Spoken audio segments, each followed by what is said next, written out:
Aquili, l'entretien de la matinale. Bonjour messieurs.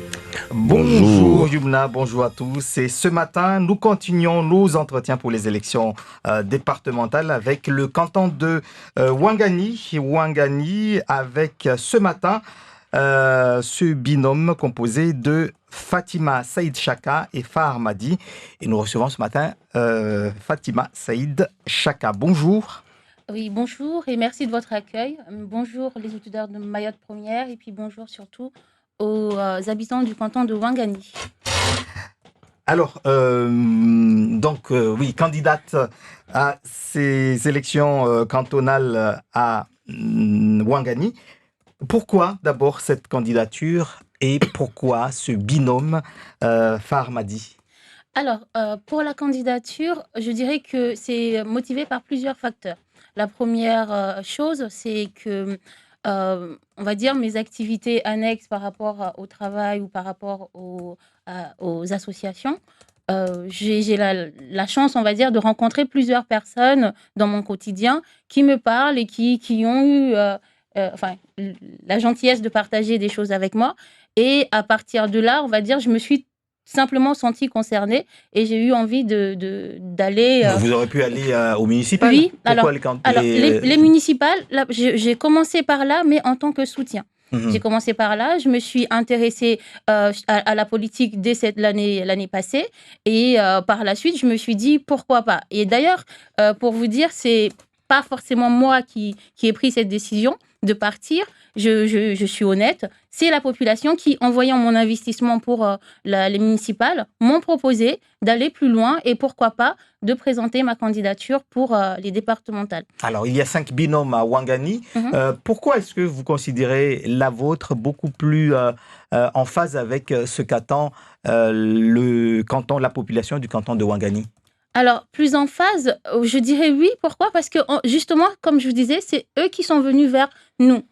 Il y a plusieurs personnes qui sont en liste, mais étant donné que c'est la population elle-même, de mon côté, mon village de Soroa, avec des personnes de Chikoni, Ouangani, Karani et Rapanzo, qui se sont réunis et qui sont venus me voir avec une délégation pour dire, voilà, on souhaiterait, vu ton investissement passé, voir si c'est possible de travailler sur un projet commun et d'aller au départemental. Et évidemment, j'ai accepté.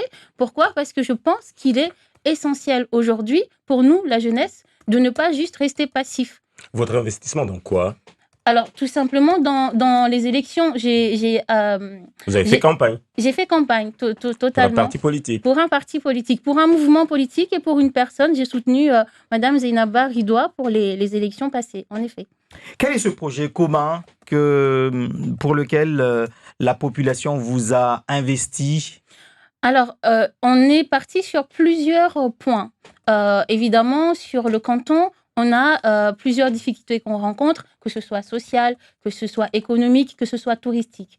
Donc, pour la partie sociale, évidemment, il y a déjà beaucoup de choses qui sont faites, mais on voudrait accentuer le travail avec, justement, en mettant en place un travail d'ensemble, c'est-à-dire utiliser ce qui existe déjà. On a des structures de proximité, par exemple le CCAS, qui est une structure de la commune. Donc, pourquoi pas faire en sorte de doter encore plus, de donner encore plus de moyens à ces structures-là, d'aider au maximum les personnes au niveau local. Ceux qui étaient là ne l'ont pas fait? Je ne vais pas aller jusque-là, mais pour l'instant, le travail ne se voit pas forcément dans ma commune, en tout cas. Et parce que si, au final, les gens sont venus vers nous, c'est qu'il y a un manque. Voilà. Mais le conseil départemental ne travaille pas pour une commune, pour un canton, c'est pour le département. Aujourd'hui, vous n'êtes pas encore élu. Qu'est-ce que vous connaissez du conseil départemental, sur son fonctionnement, sur ce qu'il y a peut-être amélioré du coup si... Alors, le conseil départemental, si mes connaissances sont justes, est là pour, on va dire, aider ou bien accompagner les communes et puis surtout accompagner le développement général du territoire. Donc, en mettant en place des projets qui toucheraient tout le territoire. Et dans notre programme, je dirais, même avant même de parler du programme, je dirais même les personnes qui composent le binôme, nous avons cette volonté justement de travailler avec toutes les personnes qui seront élues.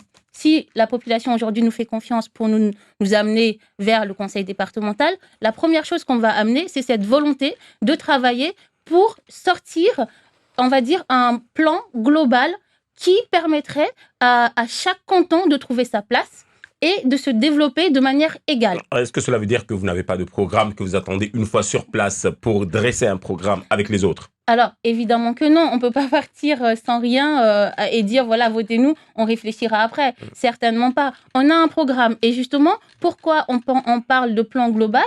Justement, parce que nous, on est certains que demain, on va pouvoir présenter quelque chose et apporter, lors de cette colloque qu'on espère pouvoir organiser avec le conseil départemental et les autres personnes qui vont composer ce conseil départemental, parce que le conseil départemental, au final, c'est une entité. Donc, on devrait réfléchir de manière commune. Tout le monde réfléchir à un développement commun du territoire. Et nous, pour notre contribution, ça serait les projets qu'on a avancés pour notre canton, justement, qui, j'espère, pourrait être, on va dire, qui pourrait être mis en place pour toutes les communes, hein, pour tous les cantons. Sinon, pour notre part, en tout cas, c'est ce qu'on a, sur quoi on a réfléchi, peut-être mis en place partout sur Mayotte. Et justement, vous parliez de programme et on connaît un peu ce qui se passe actuellement à Ouangani avec la jeunesse et on vante souvent les potentialités aussi agricoles de la région. Mm-hmm. Qu'est-ce que vous avez prévu de faire en fait pour cette jeunesse en errance? Qu'est-ce que vous... Alors, pour la jeunesse, il y a plusieurs choses qu'on a prévues. La première, que je peux citer aussi ici, parce que je pense qu'on n'aura pas le temps de tout citer, mais il y a le pôle formation, l'insertion. Comme je disais la dernière fois quand je suis passée à Kalawadala, il y a à Ouangani un espace qui a été déjà réfléchi pour construire un CFA. Centre de formation qui est déjà... Enfin, l'emplacement a déjà été décidé. Le projet n'a pas pu se faire et nous voulons justement soutenir ce projet-là. Ça, c'est déjà une première chose. Mais la jeunesse, aujourd'hui, la formation, l'insertion, ok, ils en ont besoin, mais la chose qu'ils demandent en priorité, on va dire en deuxième lieu, c'est justement pouvoir se dépenser autrement que de rester assis. Ça veut dire quoi, selon vous, hein? Selon nous, parce qu'on a eu l'occasion d'aller vers les jeunes et de parler avec eux, selon nous, la jeunesse a besoin de structure. Ils ont besoin de pouvoir se dépenser. Quand on parle de dépenser, c'est tout simplement de sport. De sport, ils ont besoin de structure aux normes. Ils ont besoin de pouvoir se dire, aujourd'hui, on va aller dans un endroit et jouer au baby-foot, tout simplement. Et il faut pouvoir accompagner, justement, on revient sur la partie... accompagnement des communes pour mettre en place donner déjà les moyens aux CCAS, aux associations, aux MJC et aux communes tout simplement de pouvoir construire des lieux de vie pour ces jeunes-là, ces familles et ces adultes et ces personnes âgées. Alors, parce qu'ils ont tous cette demande. Alors, puisque c'est quand même le canton du président sortant, M. Vadine Ibrahim, est-ce qu'on se sent des responsabilités particulières à succéder au binôme qu'il a eu avant? Évidemment, totalement. Pourquoi? Parce que on peut dire par rapport à son bilan, on peut tout dire. C'est pas à nous de juger et je vais pas le faire aujourd'hui. Pourquoi c'est pas à vous? C'est pas à nous de juger, c'est à la population. Nous faisons partie de la population aujourd'hui, mais nous ne pouvons pas, on va dire, amener ce jugement. C'est pas à nous de porter ce jugement, c'est à une collectivité. Mais oui, pour répondre à la question, si je peux, on va dire, quoi qu'il arrive, c'est un homme qui a apporté énormément au canton et au département. Et à partir de là, quoi qu'il arrive, on a cette responsabilité de pouvoir et de devoir faire autant et surtout mieux, parce que à chaque fois qu'on monte en génération, on doit monter en compétences et monter en possibilités. Alors, une dernière minute. Il y aura, au soir du 27 juin, 26 élus.